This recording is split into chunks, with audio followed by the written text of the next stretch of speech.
Good morning, Carol. It's so lovely to see you. Thank you so much for joining the podcast and being my first ever guest as well. Yeah, no, it's an absolute pleasure. I haven't seen you for a bit, so it's lovely to see you, and I'm going to enjoy the chat, I'm sure. Thank you for inviting me. Yeah, no worries. So Carol, this is Carol Hughes at Biome for Pets. She has been doing some incredible work for a number of years, Carol, which I'd love you to share with everybody, all about what you've been doing over the years and your particular passion for microbes and all the small parts of the world, which we always love to get into and discuss about, how everything's been created and how everything is just so unique. And yeah, so tell us a bit more about what you've been doing, Carol, over the years. Let's have a little bit of a rundown. Over the long years. I think I moved to Wales. I'm a Welshman. I moved to Wales, and it was quite a culture shock at the time because I was travelling around the world with kind of elite race horses before I moved to Wales, and it was very much an engineered environment. So obviously, race horses live a very luxurious and highly managed life. And we were flying to all the kind of big races around the world. And I lived at the time I was based quite a lot in Newmarket. So we moved to Wales and bought 20 acres of a wild Welsh hill. And it was suddenly very different. And I remember for a year sort of flying around the world thinking, do I want to fly around the world or do I want to live in Wales? And it was the difference in culture was so massive. And in the end, it was actually the environment, the wind that blowing in from the sea. We met up with some people from the university who were into environmental science and in particular plant biochemistry. And we kind of gelled with them and we became quite a strong team. And at the time, my wild Welsh hill, they were exploring the chemical content of the plants, the local plants, to become part of the sustainable economy. And those plants, they extracted high value chemicals that they could then include in food or as medicines. I think at the time we were kind of pursuing turning plants into drugs, I guess is the bottom line. And it was exploring this unseen complexity that's around us all the time that was, I suppose, a dream. I got totally involved in it, and everyone else was totally involved in it. We have been to Kew Gardens, and everyone there is totally involved in it. So there's obviously a big pull towards the unseen, and this fact that plants will give you so many chemicals and have so many benefits that you don't actually see. And from there, we then went into more unseen. So we went into microbial research by accident, because at the time we were looking at drugs. We were doing drug development from a natural plant compound. We were looking at Chenopodium album, which is a wild spinach. And we were looking at how that increased metabolism and reduced inflammation. And we got second stage research for that to be used as a drug in dogs. And the Royal Veterinary College said, well, how many dogs do you want in how many cages? And we knew that we'd have to, at some point, put dogs in cages to progress the research. And at that point, we said, no, we don't want to put dogs in cages, thank you very much. And we thought it was all over. So all our years of research were down the drain, in a way. And then we met someone who was into microbiology, Professor Jamie Newbold, and he said, no, it's okay. At Aberystwyth, again, they got a really good team that were really totally involved in what they were doing. He said, well, we can just look at the microbes. You don't have to prove it goes over the gut wall barrier. You can just change the microbes in the gut. And I thought he was a bit mad, and I was a bit disappointed, to be fair. I thought, well, all this time, we just want to show that it goes over the gut wall and does a job in the body, but all the time you don't need it to leave the gut. So we had 4 years research with him that was paid for by the Welsh government, and it was kind of life-changing stuff, really. Suddenly even more of the unseen became seen, and you could actually follow the links through so clearly that it was quite a revelation. Wow, Carol, I mean, that's a fantastic introduction into your journey with the microbiome. I mean, and now, look at how much we're starting to learn about the microbiome. I mean, you've been obviously studying the microbiome for quite some time. How long have you been studying? We started with Jamie Newbold. We started with the plants in 2009, and then Wow. we started with Jamie Newbold in 2014. But at Wow. the time, we didn't think it would progress because you had to have a big freezer van. Everything had to be frozen at -80. So we had to go around the country collecting samples at -80 degrees. So we never thought it had a future. So we're still pursuing the research to make plants into drugs. And then suddenly there was a way that came up, as usually happened. Technology runs ahead, doesn't it? And Yes. they found a way of preserving the microbes without you having to freeze them. So that made a massive difference. Wow, that's incredible. That is really, really incredible. And Yeah, the microbiome, I mean, I discovered microbiome back in 2017 just through my own poor health. yeah, And yeah, and just by making simple changes to your lifestyle and your diet, how it yeah, can affect the gut microbiome. And it's the same as what we're seeing in dogs, right? yeah. No, no, for sure. And I think then my other interest is environmental science, but Yeah.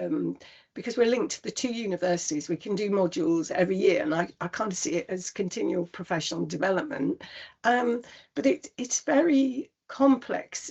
The whole kind of creation is very complex, and to be able to look at the unseen and match it together, I don't think you could separate it out. I don't think you can say the microbes are separate. I think you have to view them as part of the environment, although they live in the gut. They are still part of the whole cycle, so you can't see it differently. We also look at soil, and soil is a major kind of driver of health. Although it's separate and it's dirty or whatever, it's still part of health, and water is the same. I mean that makes so much sense. I mean, we know that living, if you spend time in the house a lot, Yeah, that your microbiome is different to say perhaps if you spend a lot of time yeah, outside, and it's the same with dogs. If they're more house dogs, we see the change in their microbiome, to what they might be outside in yeah, the natural world. And even I know from my own research that when pregnant women have natural births, they have a different microbiome to yeah, those, or their baby does. And then if mothers have a cesarean, then babies yeah, have a different microbiome because of that, because they're not going down the vaginal canal and they're getting all that bacteria, yeah, So yeah, it is incredible. And that's a really nice way to put it, that the two complement each other, that everything works together. And I yeah, suppose in a way, Carol, we see this as well with the immune system, don't we? I yeah, mean, we know that yeah, the majority of the immune system lives in the gut. yeah, But then, yes, as families, and our pets, yeah, we're sharing the same immunity. Talk to us totally. a bit about that, because I know that that was something Yeah. that's been of Yeah, yeah, mind. yeah, no, no. Well, I think we saw a big change during COVID. Yes. I think we were sort of going along and doing okay. The dog microbiome was always kind of scarier than any other microbiome because it needed to digest bones quickly. So a whole part of the dog microbiome is about digesting indigestible stuff quickly. The horse has a microbiome that digests indigestible stuff like hemicellulose, cellulose, so kind of woody stuff it digs out the hedge or grass or whatever. So it digests indigestible stuff. But the dog, the microbes that digest bone are more pathogenic. And they belong to the immune system. So if you look at dead bodies that decay, because there's lots of science to it, um, bodies that decay quicker are in soil that has more pathogens. So Yes. the bones decay quicker because the pathogens break them down and get rid of them. So it's the same in the dog. It's got a shorter digestive tract, and so the pathogens have to digest the bones and the stuff that goes through, but they're also related to the immune function. Now, for some reason, in COVID, comes the September of that first year of lockdowns, we suddenly lost all the pathogens. Suddenly the microbiome changed. It was the same in humans, and it reduced the immune function and reduced the pathogens down in the microbiome until they were totally gone. There was a period from September, was it 2021, 20, Yeah, whichever year, 2020. yeah, till the Christmas, when you had nothing from September to Wow. January, where the microbiome was just flatlining, Wow. and we So had were you to, studying that at the time, Carol? yes, This is fascinating stuff. So yeah, you had literally, so just to clarify this for the viewers and those who are listening, that you were studying the microbiome up to that point, and then you yes, continued to study the microbiome throughout COVID, and yes. you saw this vast change. Yes, yes. And I Wow. think we were so concerned. We have seen a similar change, not quite so radical this year, which is interesting, but What, for the different, better or for worse. what? But it's an environmental pollutant that's coming in. But we can Okay. talk about that later. But Okay. the COVID thing, we were so, I suppose, astonished. I think we thought we were getting something wrong. So we had to test everything that we did, all our processes. We use a research lab to do the work because their standards are so high. And we're used to working with the universities when we know that they'll fix something. If they think something needs to be changed, they're quite good at fixing it as we go and checking what they do because they're a research lab. So they have to check their processes. So Sure. they checked everything. And in the end, we sent it to Northern Italy, to a lab we trusted over there. And they were on lockdown. Obviously, Northern Italy, I think that was the worst You place wanted to to want bust to me. send. So the government gave them special permission to drive to a town further up the road to get our samples from the post office, where we could actually send them. I'm not sure how we managed it. And she was a fantastic lady too. And she said, no, of course, we'll run this through. We understand your concerns. So I think we had 100 samples that they reran, and it showed up exactly the same. So it wasn't Wow. anything we were doing, it was the A change. real thing that happened. My And goodness. it's never recovered. And so, Carol, what do you really? So it's never recovered. So So you've never got the pathogens back. For some reason, those bacteria that digest bones, probably 10% of dogs still have them. That's it. crikey, so they're lost forever. No, I think something has to happen. And I've never been here before, so I can't actually tell you what radical needs to happen to reverse it. But we've lost the diversity. We've lost micro niches of bacteria that were really beneficial. So nasty bacteria that had a little micro niche in the community that did a job, a little bit like I have ravens. My land is called the Fort of the Ravens, and the ravens come down and clear up. They scavenge, and there's not many of them, but they do a massively important job. And it's the same in the microbiome. You've got pathogens that aren't very nice, but they do a job, and you don't want them to go. So most dogs will still have them, but at like minus at sort of 0.001%, whereas before COVID they'd be at 1%. Wow. So it's like they're hanging on by their fingernails, hoping, I Wow. don't know, hoping To for be what, I'm not sure. restored. And Yeah. and so okay, so I've got two questions. The first one is what do you think, or what that your from your understanding of microbiome and health science, what do you think is the cause of that pathogens reducing, and how can we possibly get them back? Yeah, well, I think you've got bacteria now that aren't beneficial, particularly to the dog, and they're there at too high levels. So somehow the microbiome has changed because bacteria take advantage. It's what they do. They compete for resources and they take advantage. And they'll thrive in an environment if it suits them. So you've got bacteria now that shouldn't really be there, that are not being controlled, that are forming alliances with other bacteria that are likewise not that beneficial, particularly relating to behavior and to ADHD in humans. It's the same sort of gang of bacteria, so you have to get rid of them. So what we do, but what we have had some new thoughts since we did the biome research with you guys. We've had some new thoughts about it. What we do is kill them off. So you can find antimicrobials, because my background is in plant antimicrobials. Very There are good. lots of there are lots of herbs that contain chemicals that those microbes haven't seen before that will help to kill them off. But the Brilliant. problem is, for some dogs, you've got to replace them with good gut bacteria. And I think that's where the bone broth comes in.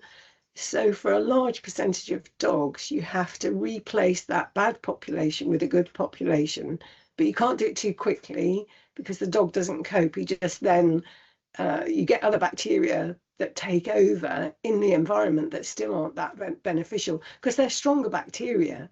So the strong bacteria at the moment are those related to inflammation, to a lowered immune function, and to being not very robbing nutrients from the dog.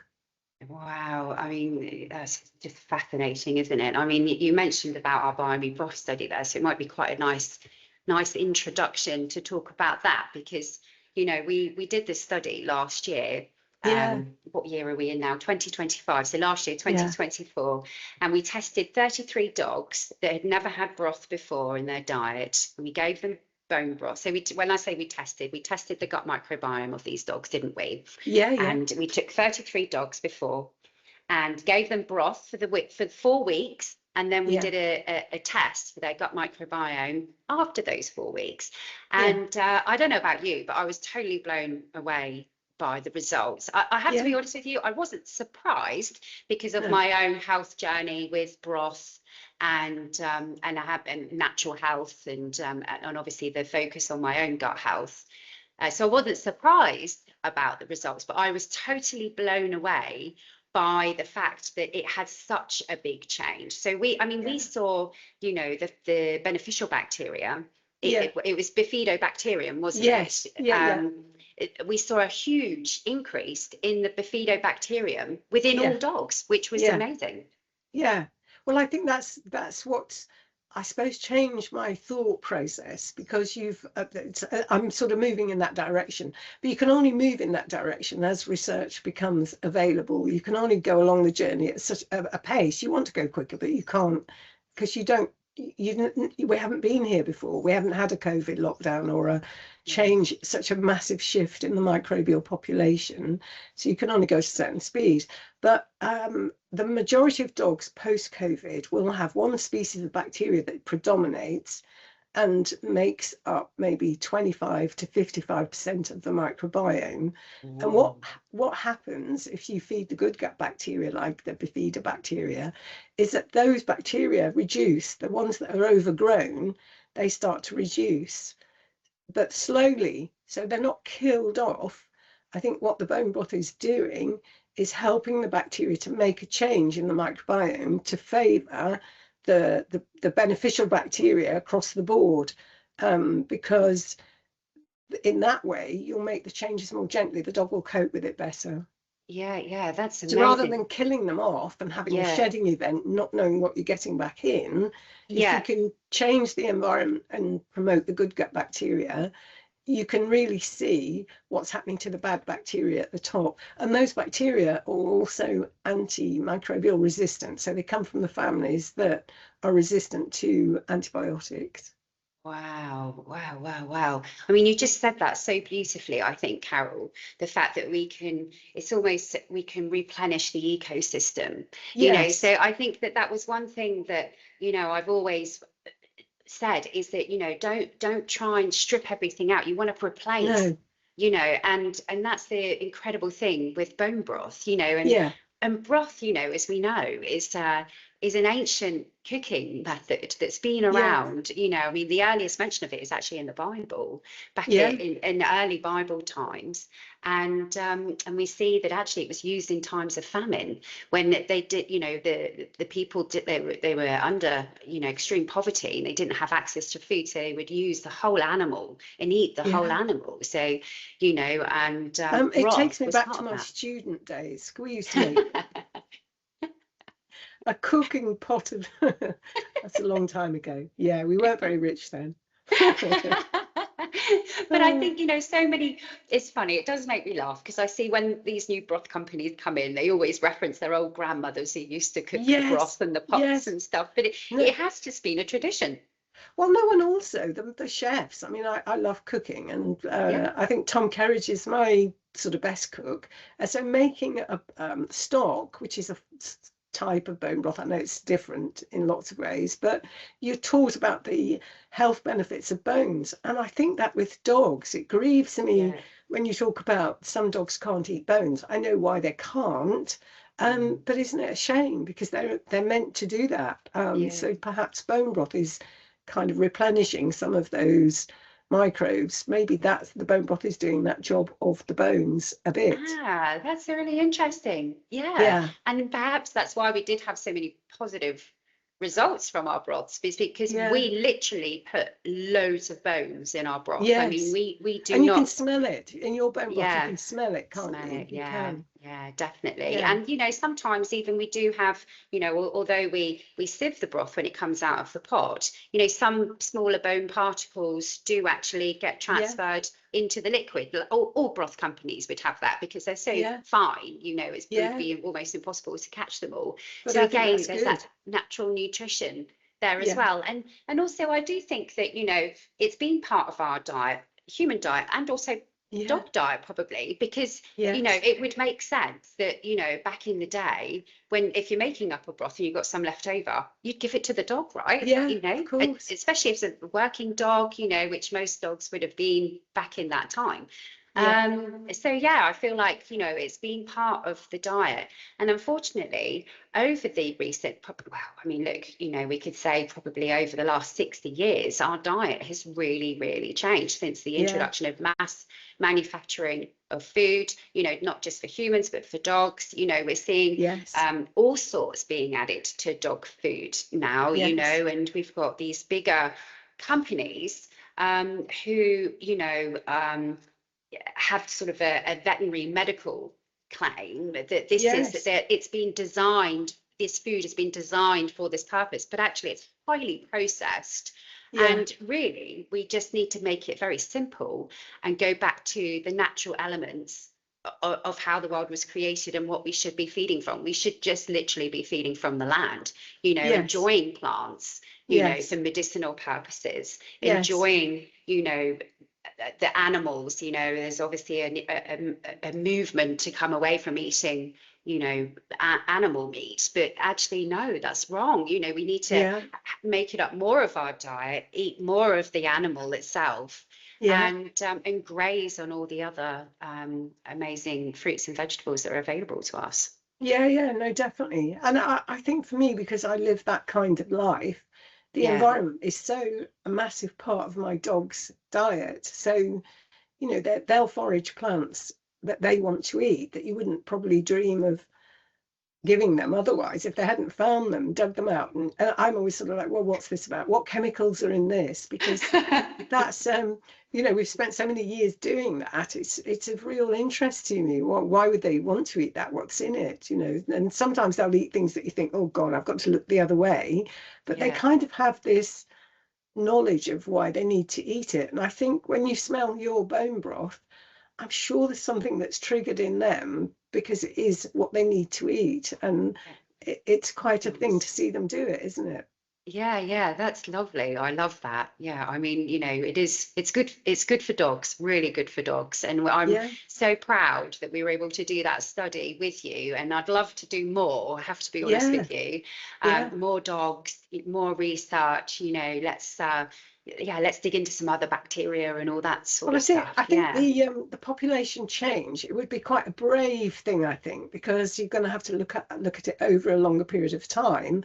But the yeah, microbiome is quite logical. It does have, it's complex, but it's not chaotic. It does have a logic to it. And healthy dogs, and those dogs that we looked at with the testing we did, they have 55% of the microbiome is made up of 23 species, sorry, 23 species. And if you have a dog that isn't well, and a lot of those did have a dysbiosis, then 75% is made up of 23 species, the top 23 species. So if you've got a dog with 750 species, 75% are made up of those bacteria at the top. You've got a lot of the microbiome is made up of bacteria that aren't beneficial. I know. So what an imbalance. So What an you've got to change. imbalance. If you change it Yeah, only by 25%, yeah. you've got a healthy dog. Sorry, my dogs are barking. Oh no, that's all right. I It's all can't right. The postman's the They want postman's their here. broth. Ah, Broth time. they're gonna kill the postman for 10 minutes. Yeah, so I think if you can shift the population, it's the change should be, if you can gently change the population at the top, you will have a better microbiome for sure. Because I think to start with, because I'd seen a better microbiome before COVID, I'd seen a different microbiome. Then you had this sudden change. Of course, Yeah, there are the pressures from antibiotic resistant bacteria, yeah, but that's endemic now. So yeah. antibiotic resistant bacteria, you can't get rid of it. You have to put up with it. And it was, how on earth do you do it? So killing off the bacteria with a plant antimicrobials is really good, but you have to replace it with the good.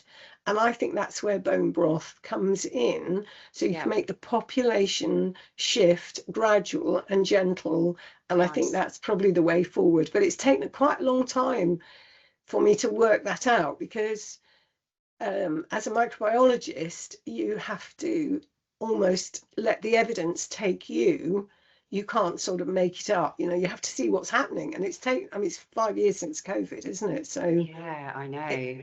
it's been evolving. And, you know, it was only last year we did that test. Well, that's the first time we've looked at how a food can change Yeah, microbes, which is great because I think people try to link diet with the microbiome, yeah, and you can up to a point. yeah, But say if you determine to feed one type of diet, that I won't say anything what sort of diet, but you go, well, yes, I've got to do this.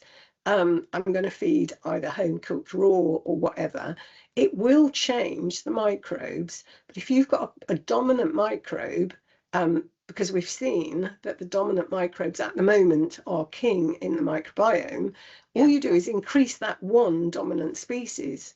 You yeah, don't feed or balance the whole microbiome yeah, got it. because diets, ordinary everyday diet food can't do that.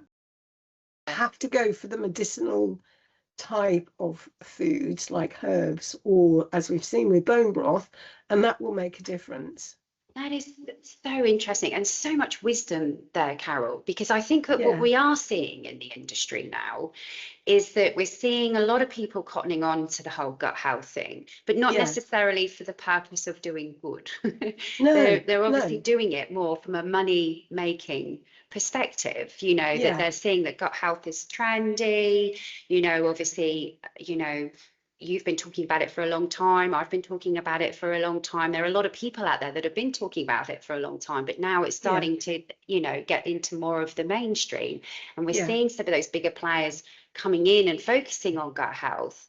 But actually, are they looking at the right things for no. promoting, you know, good gut bacteria balance, you know? And I don't yeah, think it is a case of balance. I think you have to understand what that community is about. I mean, I suppose for me, it's a little bit like a garden or a city. A city functions when you've got infrastructure in place, when you've got police that sort the robbers out, or you've got hospitals or, you know, nice cafes. So it's a whole environment. And the microbiome is a got little it. bit like that. It's a city where you want to live. If you lose the police force, which were the pathogens before COVID, then the robbers take over. You know, it becomes unsafe, the environment changes and nobody wants to live there. So that's Nice. exactly, almost, you know, you get the good bacteria can't survive, and you just get the other players take over. That's awesome. Really, really awesome. You've made it so simple for people to understand, and Yeah. that's So perfect. if you can put the police force back in, it Mm. changes the whole environment. You don't need many police, but you need good police, and I Yeah. think that's what it's about. So with the let's go back to COVID and let's talk post-COVID now. Yeah, So obviously, you know, you're looking at data back then during COVID, you saw this phenomenal change within the microbiome. You yeah. then get post-COVID. Where are we at now? Well, we never got the pathogens back. Still. So that's one part. That you had a microbiome that was slightly flatlining. So it was taken over by species that were dominating, that weren't terribly beneficial. And then this year, we've seen a waterborne pollutant come in. and it's something to do with soft sand filtration systems that water boards have. I don't know why it's come in. I don't know if it's to do with the weather. I don't know if they've changed something in the process, because these things are really hard to find out. I mean, we are linked to universities, so I do get on the phone and bleat at them what's happened, can you sort this out, sort of thing. And they're really good and they're really responsive, but it still takes a long time, because sometimes I don't think we realise things happen because they're unseen. We don't know what it's about, and they just come in, and because we're looking at and we're analysing the unseen, we can see it, but we don't necessarily know why it's there or what's happening. So we saw cyanobacteria come in. It's definitely a waterborne bacteria, so it's definitely through the water. So the microbiome then mounts a response, because if you introduce something that isn't there, the microbiome's job is to keep the dog alive, so it mounts a response. So you have this kind of battle going on in the microbiome, and we've seen that this year. Luckily, it seems to be sort of falling away now as we're going into winter. So I'm hoping it will resolve, but we're still not getting the pathogens and the diversity back that we had before COVID. So I think what you're going to see is a weakened microbiome that is easily taken over by some environmental pressure. But to be fair, that's what's happening in the world, isn't it? I don't think that's new or different. I think that's something that everybody knows, with pollutants in their food and chemicals and the pressures on their own health through that Yeah, well, lifestyle. that's fascinating, absolutely fascinating. So can I ask, Carol, is this waterborne pathogen bacteria, is it located to specific areas in the UK, or Yeah, you see it is? How yeah, interesting. yeah.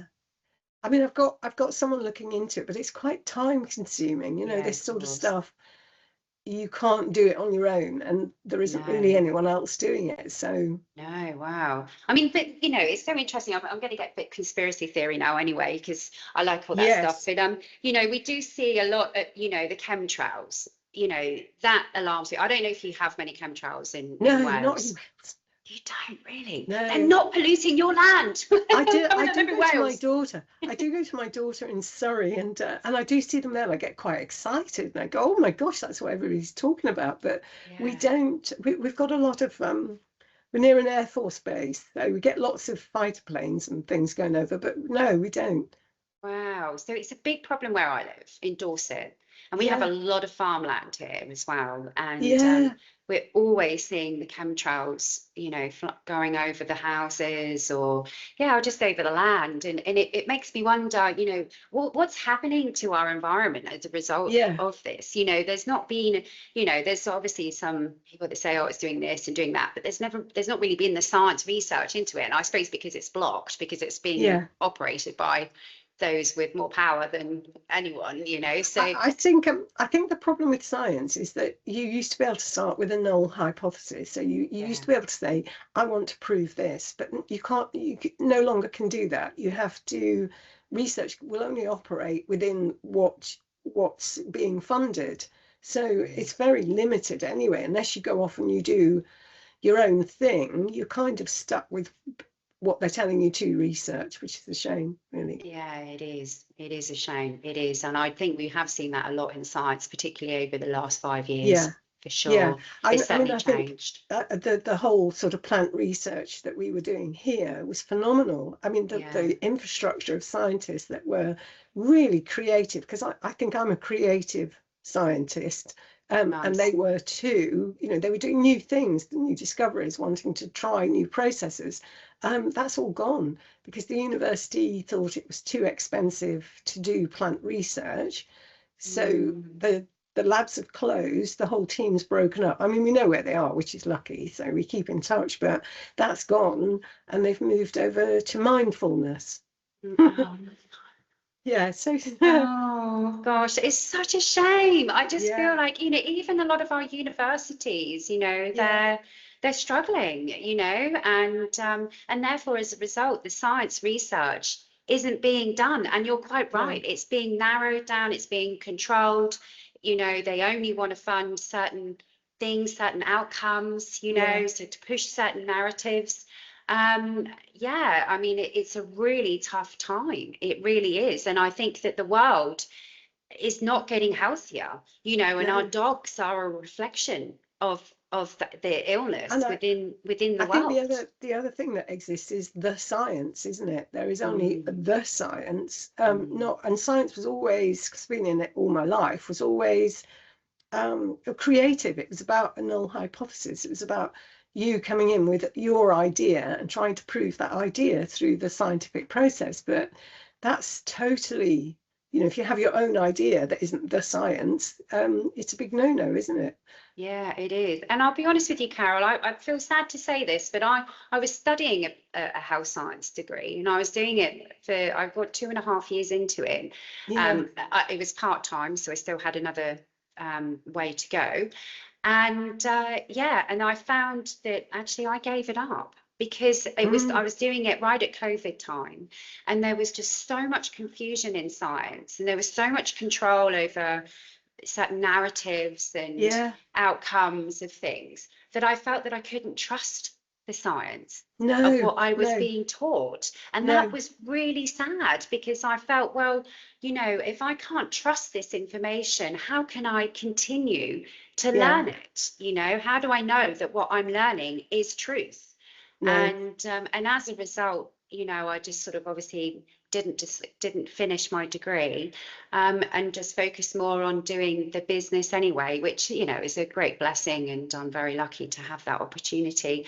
But, you know, Yeah. it has, the science space has changed.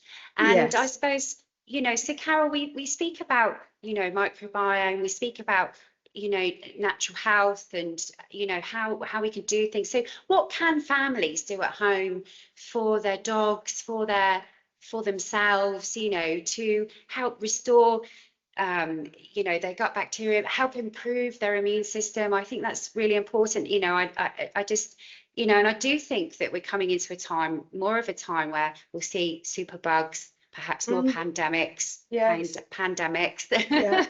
Yeah. Careful how I say that because, yeah, you know, we're so controlled, it's hard to know what's truth and what isn't. But, Yes. you Yeah. know, so True. what can people do to protect themselves and their own families and their own health, particularly their dogs?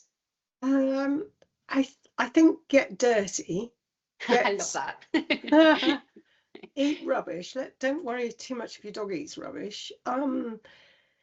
I think, I mean, because I suppose I live a rural life. My life is very involved in dirt digging. You know, we grow our own vegetables. We have our own water supply that comes down through Snowdon. So, and we test it all because I'm so Wow. interested in the environment. We test it all. So I do know that somehow getting pathogens back in is part of how we'll restore health. It's difficult to say how to do that. If you live in a town, that's really difficult because you're not part of that environment. Going to the seaside helps. That helps to restore a whole heap of bacteria. Dogs who live near the coast are definitely healthier than those that don't. I don't really know why. Interesting. So definitely do that. I think feed the back. Inulin is a good thing, and of course bone broth and inulin together. Also fecal matter transplants, we're working on that from dogs that have pathogens that we can put back in. So certainly keep all the medications as low as you can. Try to, although plant medicines are slower, is go the slow route. You know, keep investing in the types of foods that are good for the microbiome health, that contain novel antimicrobials, even simple herbs like rosemary. If you grow rosemary in a pot, you know, that's Mm. really strongly antimicrobial and dogs respond to it really well. So little things like that. Do the little things. Inulin's a great one. Bone broth's a great one. Try and feed those bacteria that are there, but they're there in really low percentages. I would do that. And amazing advice. And when you say, you know, inulin, I mean, look, you can buy it as a powder form, but it's better Yeah. to have it as a vegetable or something. So would you say that? So Well, artichokes or I Jerusalem think or some dogs are so poor, their microbiomes are so poor, probably as a powder is better. I mean, if you're talking okay. about your own health, Yeah. I eat inulin. I like it because it's sweet. It's great and it's a good food. It actually makes you feel good because I'm a So do great you have it as a believer. vegetable, Carol? Or No, I do give it. I have it as a powder. oh, do I you? think. I think there are some vegetables that aren't that easy to digest anyway, and so Mm, cooking them. I think it comes from chicory and artichokes. yeah. So you've got to be able to digest those foods anyway. But I quite like inulin as a separate powder. I don't often say Interesting. that because I quite like the whole plants, but Yeah, I yeah, think yeah, yeah, inulin's sure. I in suppose if this you're looking, crisis we're in, yeah, inulin's probably yeah. better. Makes sense. That does make sense. I mean, yeah, it's great advice. And I think, yeah, we just got to look at what our what's available to us, haven't we, in terms Yes. of the diet for our dogs and do you think people can over supplement, Carol, or do you think I think there's a massive focus on balancing the diet without yeah, really understanding that the digestive system has its own methods in place. I mean, they're the microbes, so the microbes make vitamins. I'm not actually sure you can feed a balanced diet, and I don't think that's what's probably needed.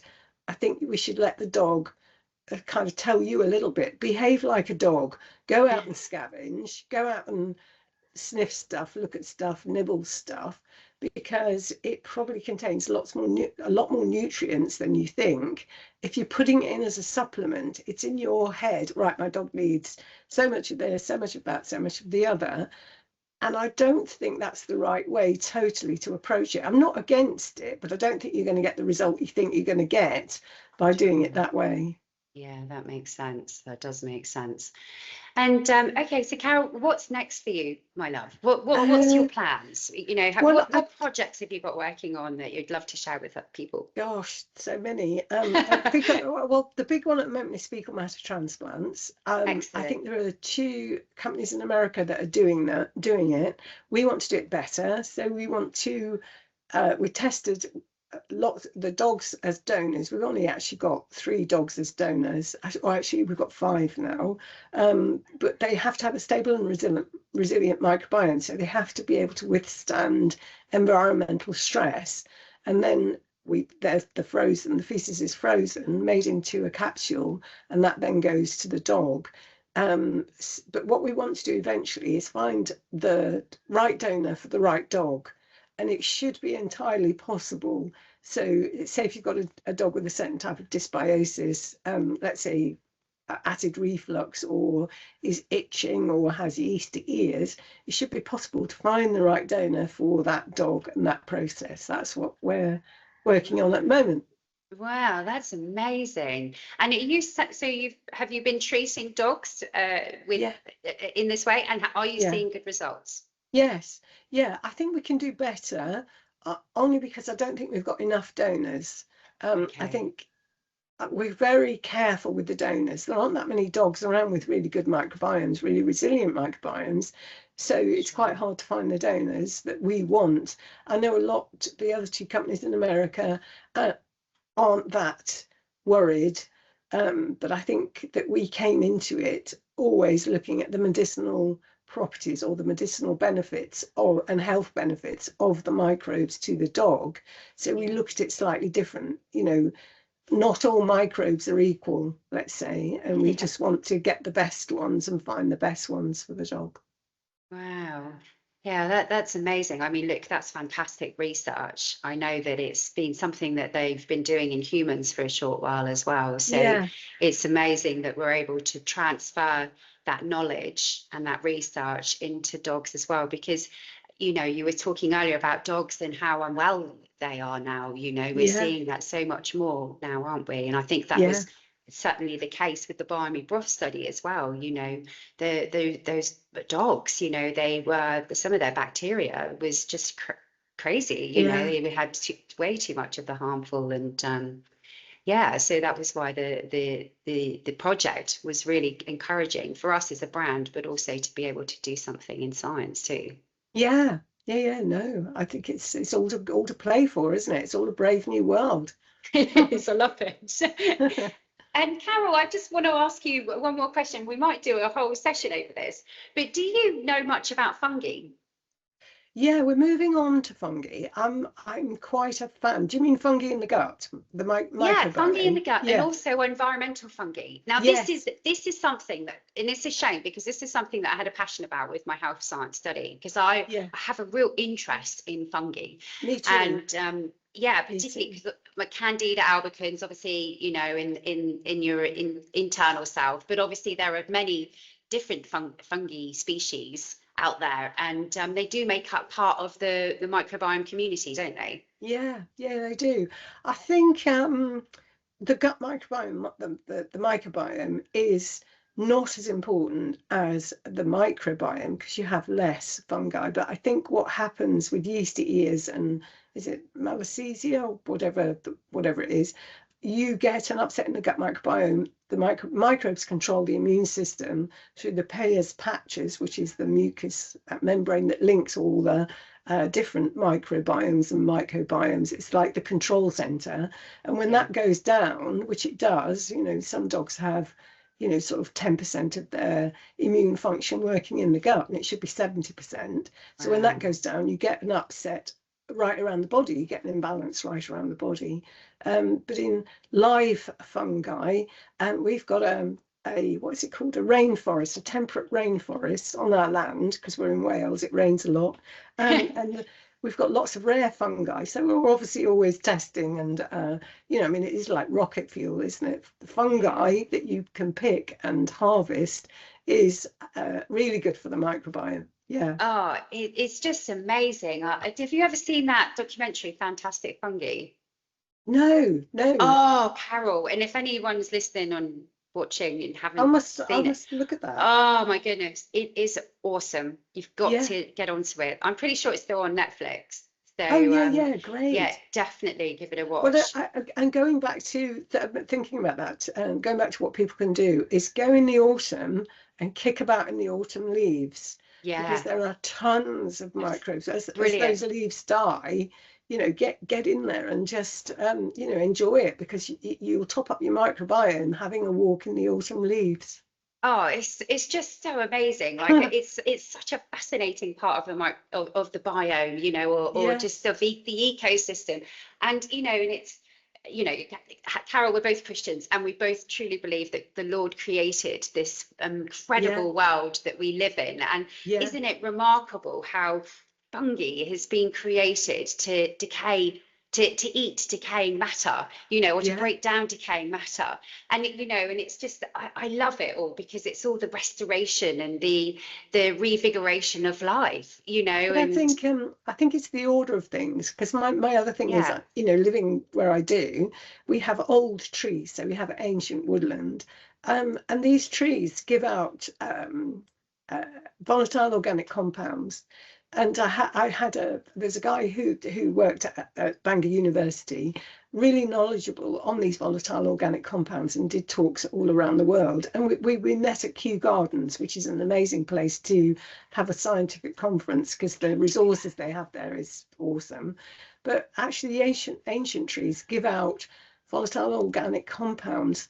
If you're ill, say if you've got cancer, the chemicals will change. The trees will sense where you're at or what you're giving out and will produce chemicals to combat that disease. oh Um, and wow, when he talks, I wish I'd actually recorded his talk. I lost touch with him, but his job was actually apple orchards in Africa and setting these trees up to release chemicals so they didn't have to use pesticides against the moths or oh. whatever it is that ate the trees. I don't know what the full story is, but Oh, that's just again, like you said it very perfectly, the order of creation. It is our yes, creative order and how everything has been created for a purpose. We see this so much with plant medicine, and yeah, obviously before the pharmaceutical industry took off, yeah, it was all about plant medicine. In fact, yes, most medicines that we see today come from plants anyway, and they've just yes, been changed and altered so that they can be produced en masse. But Yes. you know, we do see that more, and I But love. what's Go on. worse is that well, while we were doing the busy research from 2009 to 2014, there were so many powerful plant chemicals coming out of nature that were fantastic for had fantastic health benefits that you couldn't really talk about until you made them into a drug, which I don't quite get. But Sure. they couldn't make it through the final process because you couldn't get a patent. You have to get a patent for the drug companies to make money. So what they did then was just make something similar. So you actually weren't using the plant at all, which is a more powerful way of doing it. Yeah, it's such a shame. They've just changed it, haven't they? And you know, we Yeah. can get so much from the land. It's like there's something in Australia, and I can't remember. I have to ask my husband about this. I was talking about this the other day, and I keep forgetting to ask him. But it's a certain plant that has been proven to cure cancer, Oh, but no, I it's think there's a banned. lot. I Yeah, think there's a lot. it's Yeah. totally banned. You Yeah. can't get access to it at all. And isn't that the sad world, the state of the sad world that we're living in? You know, it's one Yeah. of the highest, you know, diseases, and people are dying from. You know, we're seeing it Yeah. more and more now, and there are natural ways to do it. And so you're familiar. I mean, you know, we have to be careful what we talk about with cancers, because you get things taken down off of the podcast and stuff. But you also know of plants that have been studied in that space, do you? Yeah. Yeah. Yeah. Lots. Yeah, There's it's lots. incredible. I Yeah. know, I know. Yeah. It's a sad state. It really I is. think there was a period of time which was very precious, where the money was available for people to look at their ethno-veterinary remedies from plants. So you've got fantastic research coming out of India, Yeah. Iran. You know, obviously you've got quite strong medicinal plants in Iran, and lots of reasons why they are medicinal and how to make those compounds more powerful. And I think we would have known that, you know, because there's a way of treating a plant to make it produce more chemicals. We would have known about that in the past, and I think a lot of that's lost, isn't it? Lost now, yeah. And it's interesting, isn't it? Because these tribes as well, you know, these remote tribes that we see, you know, often I'm sure I read somewhere that they did a study on the microbiome of one of these tribes living in the middle of nowhere, and their Yeah, I think they did. microbiome is Yeah, amazing, you know, yeah, super strong, you know, they're, and yeah. it's because of what that they eat and their environment that they live in But and how they. I think with dogs they did it with wolves. There's a really interesting study. They did wild wolves from somewhere in China, some sort of remote place, and then they did wolves that were captive, had human intervention but were fed raw, and then they did dogs that were kind of fed by their humans, and the dogs were fed kind of mostly rice and pasta, or some kind of Chinese version, noodles, whatever. I couldn't really understand. I think it was lost in translation. But the wild wolves had huge amounts of pathogens. So we're going back to pre-COVID times, and the pathogens were doubling up as an immune function. So Wow. the bad bacteria that we wouldn't tolerate and we've lost were actually part of the immune system. And periods of starvation only strengthened the immune system. It worked better. The metabolism changed to kind of get anything. I mean, we look at some dogs that come from Eastern Bloc, that are strays, street dogs come to the UK, and they have this like primitive microbiome that can extract nutrients from an old boot. I mean, it's so Yeah. efficient. Um, Wow. but the thing is, with the wolf, in the end, he will die of an infectious disease. So he'll die because the pathogens take over. But in a way, is that better Mm. than the dog, the dog that's fed the noodles, who has, I think it was something like 27 inflammatory pathways are triggered by that type of food? Is he better off with a chronic kind of inflammatory health problems, a history, you know, a future of that, or is he better just dying of a The infectious natural disease when causes, he's yeah. old? I don't know. I know which one Wow. I'd Yeah, prefer. I think I want to be the wolf. Yeah, yeah. I want to go quick. I don't want to. Yes, I definitely. don't want to. I don't want to be pumped full of medicines to. Oh no, gosh, no. You know. Oh, Carol, it's just been such a joy chatting to you. I mean, I Yeah, have so much respect for the work that you're doing. It's been amazing to spend some time working with you on obviously our Biome Broth study, and I absolutely look forward to working with you some more on some projects. And yeah, please do come back on and talk to us, because I'd love you're to. just the lady of wisdom. And yeah, I love speaking to you, and you're doing some great work. And I'm sure everybody who hears this as well will appreciate that. And if you Carol, please just let everybody know where they can find you, your website, your Facebook page. I know you've got a super Facebook group, which is really informative and helpful for people. So yeah, Yeah. this is your time to plug. Yeah, yeah. Well, the website is obviously biomeforpets.com. There's loads of stuff on there, loads of stuff on the Facebook page. We try and put up anything new about research onto there. And I think we have got an Instagram. My daughter does it actually. She's the Instagram person, and I think that's Biome for Pets UK. So that's kind of a bit more faster paced than my stuff on Facebook. Is quite scientific and informative, and that's Love it. it. Yeah, Yeah, amazing. Oh, thank you so much, Carol. And yeah. So yeah, welcome. Yeah, no, really thank you. appreciate it. And yeah, good luck, and keep us Thank you. posted with all the incredible work you're doing. And we'll catch up soon. Okay, All okay. right. Thank you.